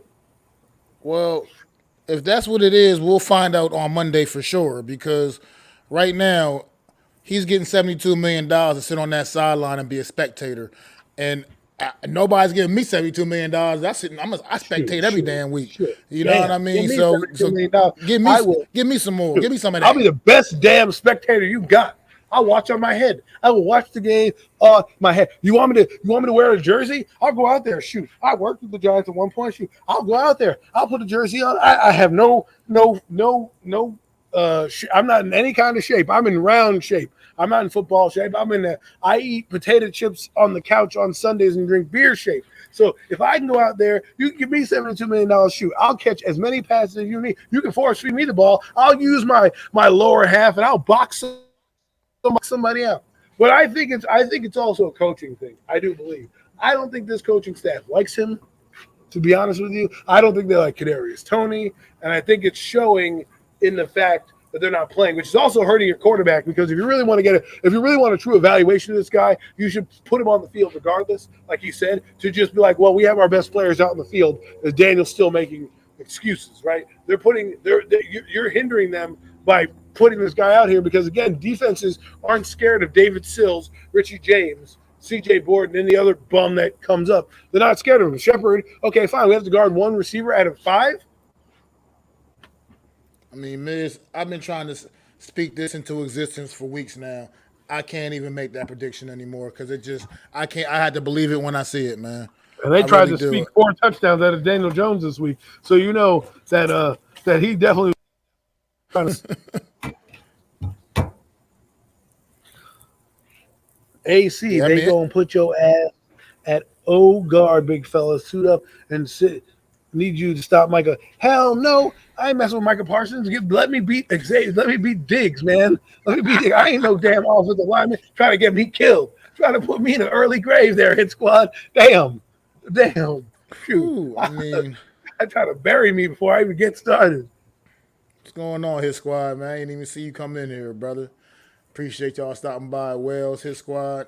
I don't think it was a dumb thing. Now. I'm just saying you spoke something into existence and – well, it didn't come to fruition, right? And I mean, I'm tired of praying and hoping. They are what they are. I think at the end of the day, we have to look at it like this. These guys are who they are. Kenny Galladay, either mentally he's not all there or physically he's not all there. And Daniel is not the guy that we envision him to be. And that's okay to say it. And I think on Monday night, 2 things are going to happen. Either these two are going to have a big game and we win, or these two are going to have a big game and we lose. Right, but these two need to do something because at the end of the day, what we need all hands on deck. We get rid of Kenny Galladay, Darius Slayton's not doing much more. Right, he hasn't done much more. Right, that's another guy that gets on my nerves. Why'd you keep this guy around if you're not going to use him? I mean, I agree with that. Also, I mean, at the end of the day, just make him inactive for all that. Then just be a healthy scratch if you're not going to play him. Right, but I guess. I don't know. These people saying it's a prove it game for Jones, for Kenny Galladay, Darius Toney. It's a prove it game for the whole damn offense. I'm gonna tell you that right now. It's a prove it game for the whole. Well, I mean, yeah, Barkley has nothing to prove. We know what Barkley is, and we know he's capable of. But everybody else, it's a prove it game for the whole offense. We got to see a competent offense functioning for 4 quarters of this football game. You can't wait till the 4th quarter to start playing and trying and moving the ball and producing. You got to do it for 4 quarters. Field goals will not be enough against the Dallas Cowboys. It won't. Not field goals.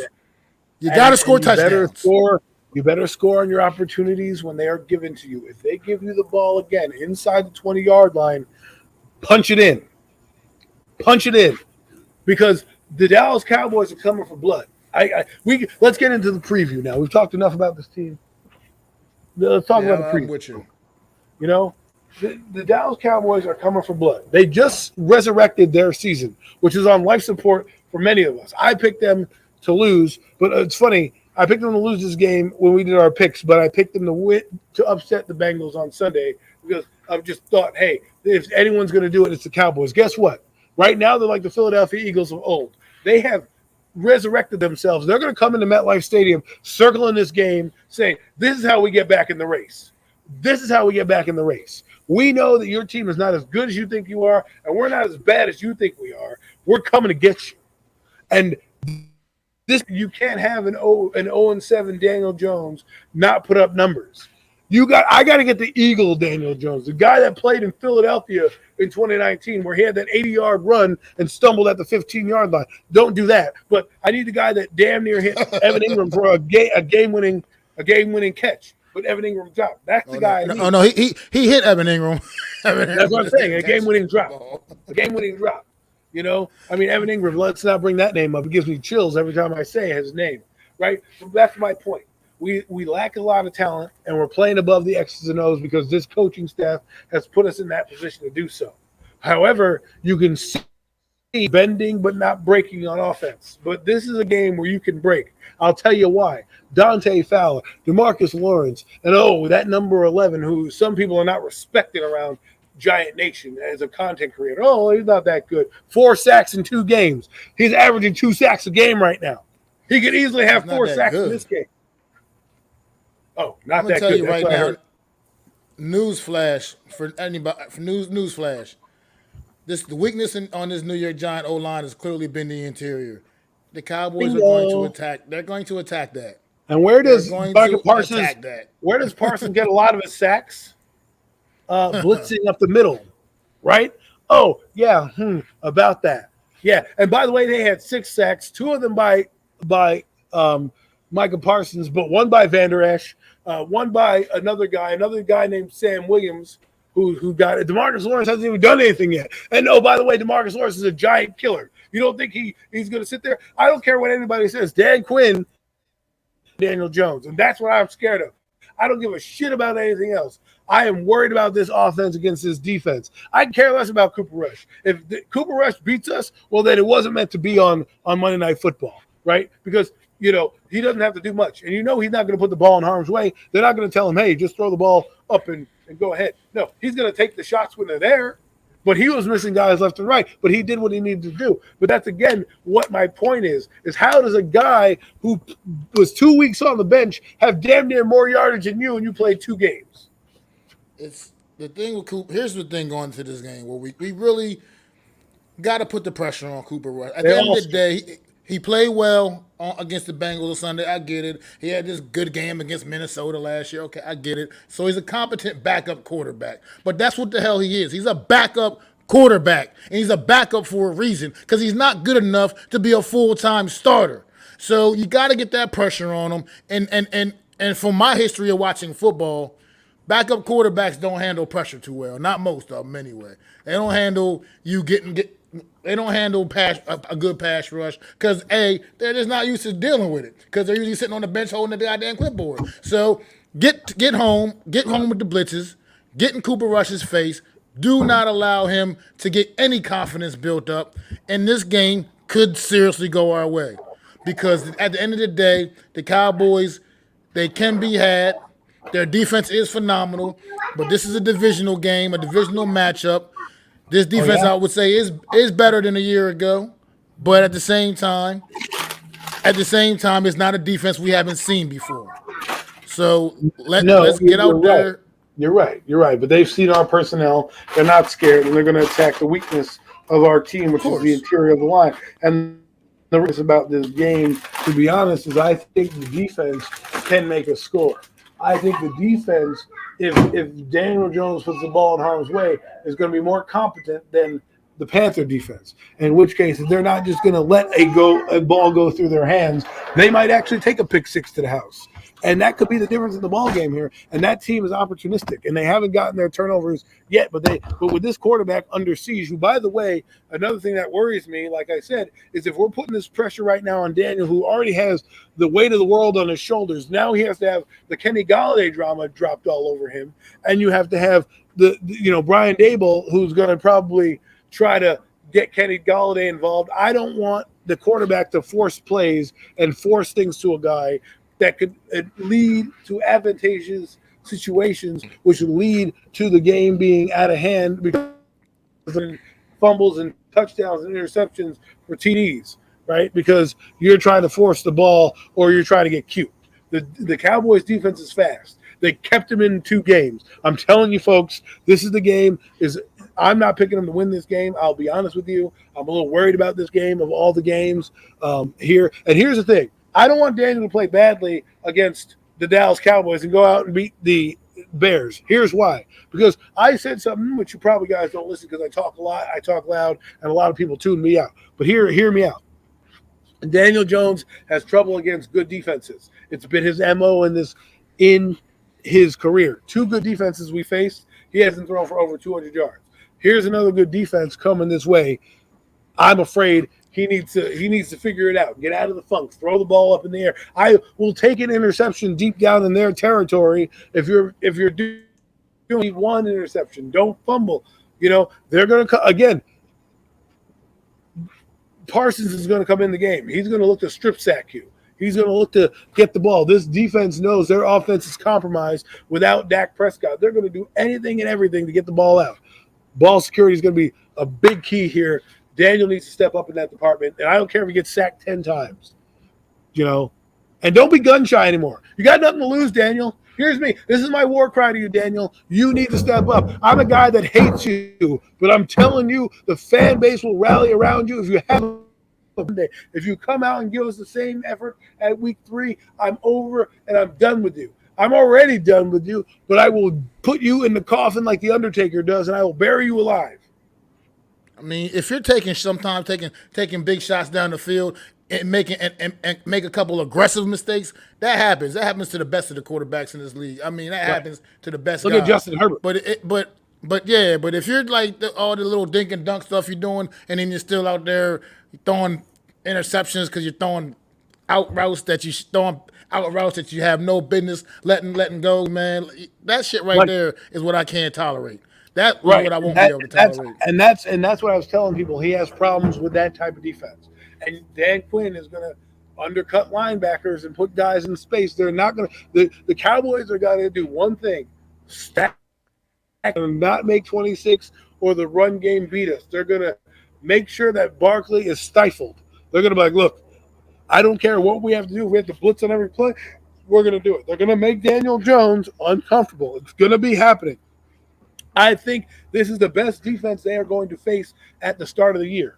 I know the Tennessee Titans were good, but I think this is the best overall defense in terms of pressure that they're going to face starting this year. They have Green Bay and they have the Ravens coming up for this season. I liked what Carolina brought, but they're not the same. They don't give me the same agita as the Cowboys do. No, the Cowboys know they can beat us. They beat us twice last year. So why do you think that at 1-1 they're going to just lie down and be like, you know what, we're going to lose. It's okay, Giants. You can have the division. We beat the we beat the Cowboys a couple years ago. That's right. Joe Judge's first year. That's right. We beat the Cowboys that season. That's the last time we lost to them the first game after we broke Dak's ankle, and we beat an Andy Dalton-led team to beat a crappy, banged-up Cowboys team. Last year, they beat us so badly we damn near cried after the game.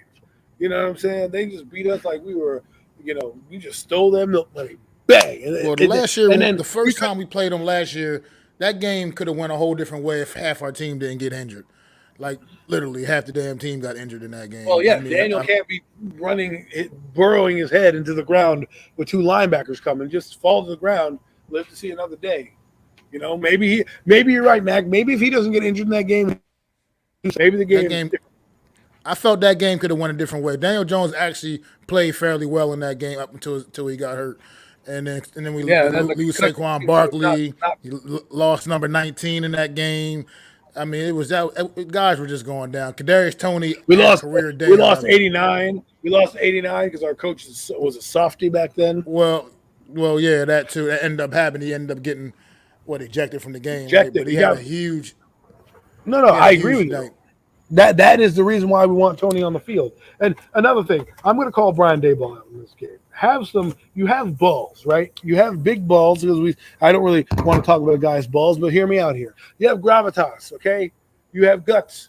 You did it on Tennessee Titans, right? You beat them. Have guts this game and put in Galladay.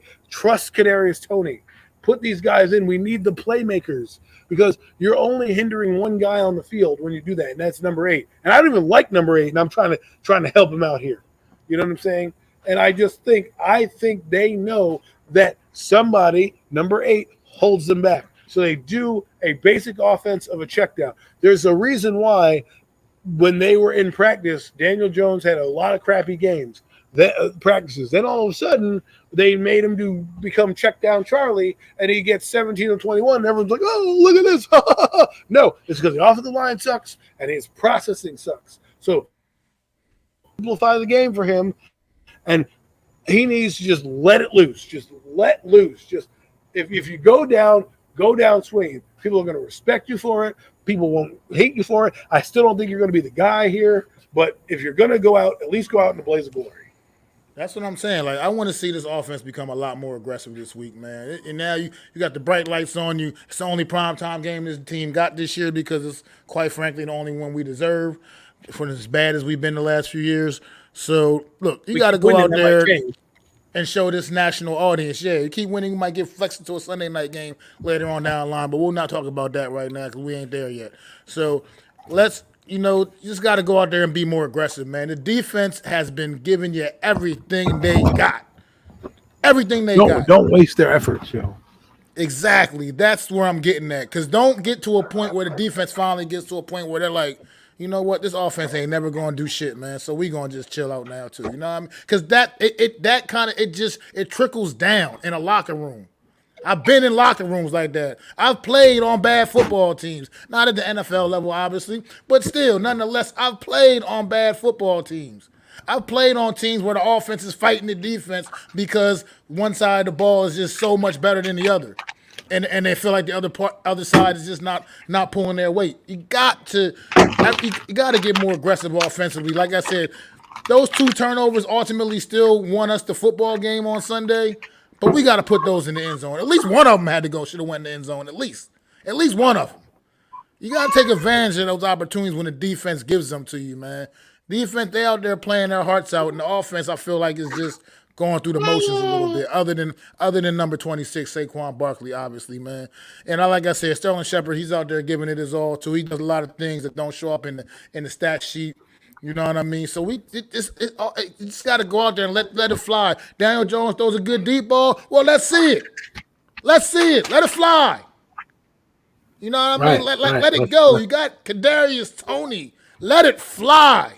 Yeah, I haven't seen a fly route or fly pattern. That's another thing. Darius Slayton is the fastest guy on the team apparently, and I don't see him running a 9 route. You can't just throw a 9 route down there to see. I mean, sometimes just throwing the ball up deep. The defense, and you're going to have to do that in order to let the Cowboys respect your game. If you don't, if they play the way they played in the first half and there are no turnovers by the Cowboys, we're going to be in for a long game. We're going to be in for a long game. They need to come out with the first possession, whatever possession they get the ball, and I don't care if he sits back there and throws 3 deep balls and misses them. You got to let the Cowboys know we're not going to sit back and be conservative. We're going to win this game. Yeah, absolutely, man. And with that being said, man, I'm going to go ahead and I just feel I'm a believer in what I'm seeing right now with this football team. I'm still not quite sure what to expect from this offense, but I believe the New York Giants do find a way to pull this out in the prime time in front of their home crowd on Monday Night Football. And I know you can go with the Daniel Jones record in the prime time games throughout his career so far. At some point, that has to break. He's got to snap that at some point. And I think no time better than this Monday night against the Dallas Cowboys, man. I think if we can get Aziz and Thibodeau back out there, I think it'll just do volumes for this defense. And in the event that Leo Williams can get out there and play, I'm not expecting that, but in the event that he can, man, it it could just be pay dividends for this football team. And I think the Giants can go out there and get the job done, man. I'm not ready to give a score prediction quite yet, but I think the Well, Giants can get it done. I will go, not to play devil's advocate. This is a game I picked them to lose in the season. It's still one of those games, even with Cooper Rush, I feel um, is a big game. And this is a game that I want to see how they respond because the NFC East is on the line. The race starts this week. The Giants play the Cowboys on Monday. The Eagles play the Commanders on Sunday. Okay, so all three teams could be two, or there'll be two teams, or even one team at 3-0. And let's be the team that gets to 3-0. Hope I'm wrong, but in my gut, and I've trusted my gut these last 2 weeks. When I've watched on Sunday, I know that I picked them to lose against the Titans, but on Sunday, when they were close in the game, I had an eerie feeling in my gut that we're going to steal this one from Tennessee. And against the Panthers, I expected to win. I thought there was a chance they could get beat because the offense was a little bit more skills. But my only thing is with this team is that I know this defense is good.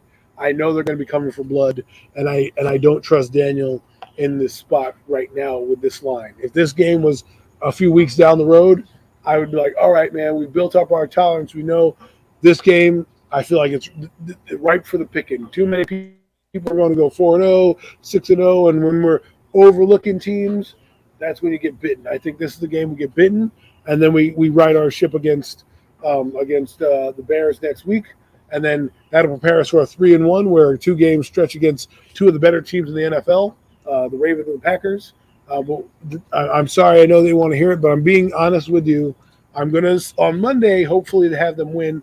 But as a content creator, this is a game I think they're gonna lose. I mean, I initially in the off season picked us to drop this one to the Cowboys, but that was before the Cowboys had the issues that they're dealing with, and before the Giants started off 2-0 and looking like a team that just plays with a lot of heart, a lot of desire, and just a lot of will. Something I haven't seen in a long time in this New York Giant building, man. But NYG 22, man. Yeah, I don't. All I can go by is what the coach says. Brian Dable, according to him, he's playing the guys, I guess, who earn the reps at practice. So I guess whatever Slayton, whatever number 19 doing, they not earning reps, and Well, that's unfortunate. And I don't know if that's I, all I we don't can know. go on is what they say. I I don't know. think they Yeah, I don't. don't know how true it is. I don't know. I think But that's coach speak. I think it's coach speak. The same coach speak where they're like, "Oh, Daniel Jones is doing this. Listen, he's making the right decisions." No, coach, we know he made a wrong decision, but he's not going to go and throw his guy under the bus. That's just oh not no, how Dable wrote. So no, yeah, Slayton I is agree we with that. He's sucks. not We just hate going to him. blatantly. They're going to tell you, "Hey, he's not playing, or he's got to earn his spot." That's coach speak. They've done a lot of it. Listen, But if you, their actions but I speak agree louder with something than I words. agree with Brian though. Dable has Excuse said a me. lot of stuff, and they've done the opposite, right? And so But here we are. They said the linebacking core was good. Guess what they're doing? They got rid of Blake Martinez, and now they're trying to bring in Jalen Smith. Well, we're fine. We're fine. Obviously, you're not fine. They want to upgrade. So here we go. So all I have to say for them is, don't overlook the Cowboys. It's going to be one of those dogfights, one of these slugfests that we always talk about. That we in the early '80s and late '80s, early '90s, where Mac knows what I'm talking about. Where these teams didn't matter what your record was, didn't matter who was out there. You played a hard game, and I think that's what you're going to get. You're going to get a division rival against two teams that know each other very well, and are going to come out there knowing that the race begins with them. Whatever team wins on Sunday or Monday is going to have a better leg up in trying to take the division. Cowboys get back in the race. Giants can either get off to a further start or come back to the pack a little bit. I mean, one thing I just before we get off of this real quick, but the thing about Slayton is that one thing I will say is that I disagree with this with how the coach is handling these situations is because he does bring that skill set of being able to stretch the field. He does. I mean, and that sometimes you just got to throw a guy out there, even if it ends up ultimately just being a decoy. That can kind of help open things up a little bit too. And you got to utilize every weapon in any way possible. You know what I mean? I just feel like you got to try to get the most out of everybody, no matter what. And I just think that maybe if you're giving the guy a uniform, and he's got some tape that says that he's somewhat competent in the NFL.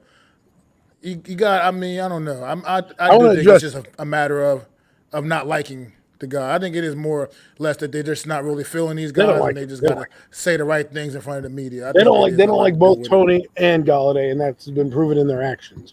But I will say this: NYG22. I ain't forgetting about the Giants' defense. I just told you what I said.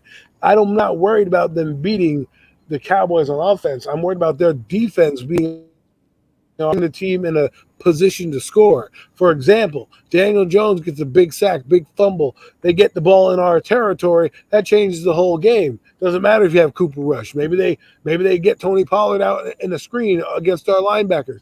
I don't want people to overlook Cooper Rush because their O line is bad. Guess what? They won the game against a better team last week, and their O line played pretty well.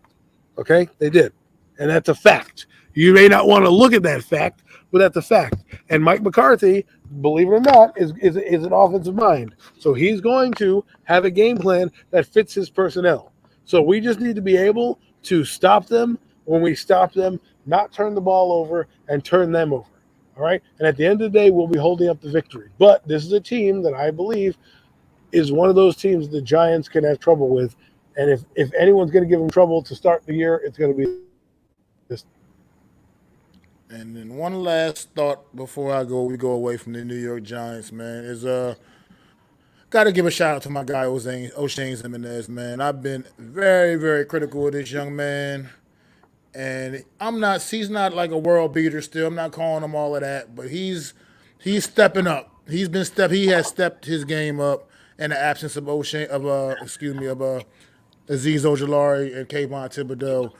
And he's been out there. He's been out there really hustling, giving it everything he's got. Got a big sack on Sunday, and just was creating good pressure, man, all throughout the game. He's been a force, and he's looking like a guy that maybe has turned a corner and can truly be a good depth piece going forward, man. Not that not saying he's gonna be he's a guy you want to be your starter for every 16 weeks, 17 weeks or whatever, but a good depth piece at the very least, a good rotational guy that's gonna come in and bring good energy.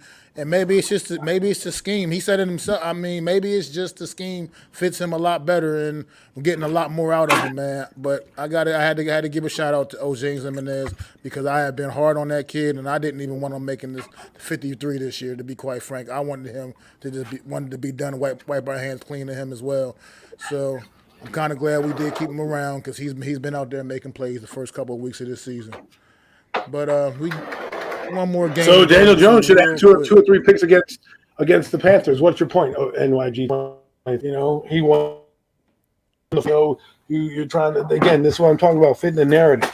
He won the game. He's going to do the same thing. They're going to put him in a position not to lose. Okay, whether or not we turn him over, we turn him over. How many turnovers did we get? We didn't get any turnovers by Wink Martindale's defense. We got one, and it wasn't Baker Mayfield that turned the football over. It was Robbie Anderson getting stripped. That's different than forcing a turnover the way it did. The other turnover came on, I don't know, special teams. Yeah, I said it. So, I know you don't like – I know my opinion's not as popular as yours, or maybe not as unpopular as yours, but it's my opinion nonetheless. You that I'm seeing. I want them to win the game. They should win this game, but I have a feeling that this is the game that they could slip on. And I'm telling you why. The defense is good. The best defense we faced all year. And they are facing Daniel Jones and are going to say, why can't we win? We just won against a better team than us with a quarterback that's banged up, and we're getting a couple guys back, and you're playing a team that, we can easily beat. It's not like our offensive line is world beaters. So if anything, the game comes down to what quarterback's not going to make the most boneheaded decisions at the end of the day. And at the end of the day, I need a New York Giant quarterback, the number 6 overall pick in the draft in the 2019 draft, Outplay an undrafted to outplay Cooper Rush. I just need him to be better, a better leader of his team than Cooper Rush, because that'll be disappointing if he can't pull that off.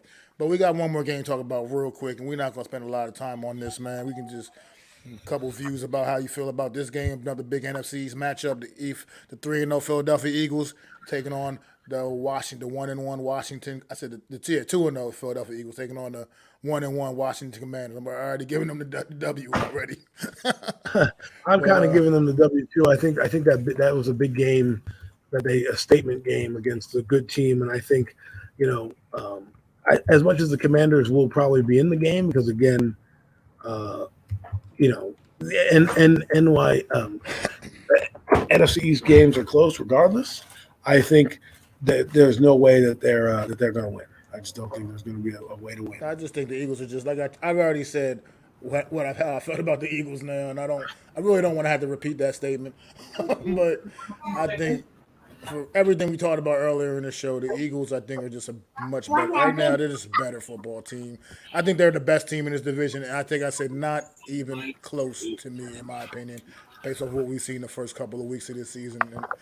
And I think the only thing I give the Commanders is Carson Wentz, man. That mentality, can he channel that inner dog to be like, look, man, y'all threw me out like garbage. Y'all got rid of me for this guy Jalen Hurts, and I'm gonna come up here and bust y'all ass. Or this game's in Washington actually, but he's like, y'all come down here, I'm gonna bust y'all ass. Y'all come to my new home, and I'm gonna take it to y'all because I felt disrespected the way y'all treated me. I don't know if he can channel any of that inside of him, if he has that in him. You know, he's just a kid from North Dakota. But look, if Carson Wentz can find that inside of him, I mean, it'll give Washington a good puncher's chance. But I don't see. I see the Eagles they're just too damn good right now, man. This offense is downright scary, and their defense it got better, and I'm assuming it's going to only continue to get better. So I just don't. And Washington, if they go out there like they did against Detroit, they can definitely forget about it against the Eagles. They'll have no chance Well, if they come yeah, out that slow and start the game off that slow. I agree with you there. I'm not going to address NYG's opinion because I'm tired of talking about the Cowboys. We'll find out on Monday what the answer is to that question. But the Eagles, I think they can't. It's not that they can't lose this game. This is a game they need to go out and win. They're clearly the better team here. And one thing that we keep talking about is getting off to a fast start with your defense. Well, guess what? You can't lie down on this team like you lied down against Detroit because you'll be out the game quickly and the game will be over before you know it. And that Eagle defense is ferocious. Let's see what they can do. Let's see if they give Carson Wentz some fits. I'd like to see. This is going to be a good matchup for Big Play Slay and his crew. I don't know if Big Play Slay is playing. I know he got a little nicked up in the game on Monday night. So I don't know how bad it Secondary is. will be tested. That's for certain and for sure. This Eagle Right. secondary will be tested in this one. I know they shut down a decent group of receivers in Minnesota with Thielen, Jefferson, and Irv Smith, but we'll see. You got Terry McLaurin, Scary Terry, Josh Dotson, and Curtis Samuels out there, You got to and worry about Antonio Gibson out of the backfield as well. Right. In the So passing we'll see game. what happens. We'll see what happens. I'm excited to see it because I'm hoping the Commanders win. And I'm hoping that we win so that we're 3-0 and the rest of the division is 2-2 and 1-2. But these things. This is why you play the games. This is why we play the games. Absolutely, man. Absolutely, man. But yeah, I definitely got Philly in this one. It's just too much. I think just right now they're just kind of scary good, unfortunately. So, Yeah, but they're marched to the beat of a different drummer. I think their defense will come through, and we'll see if the maturation of Hurst continues. guys, we are close to that 2 hour mark here, and we are about to wrap this one up. It has been another great edition of the Real Deal NFC East Roundup. We want to thank everybody for showing up, man, in the chat. NYG22, Jeff, man, Wells, the whole Big Blue crew, y'all came out, showed some love, man. Really appreciate it, man. Make sure y'all sub up to myself, Mac the Giants fan, my guy Adam Costas. Definitely sub up to the Hardcore Sports Network, man. And y'all, man. We will see y'all next Wednesday. Peace. I'd like to thank you all for listening. If you was feeling this, please take time to subscribe and smack them likes. Feel free to drop a comment and let me know what you think. Don't forget to ring that bell so you know when I'm dropping new content. It's your boy, Mac the Giants Fan. You can find me on Twitter, YouTube, and Facebook at Mac the Giants Fan. That's MacDa Giants Fan.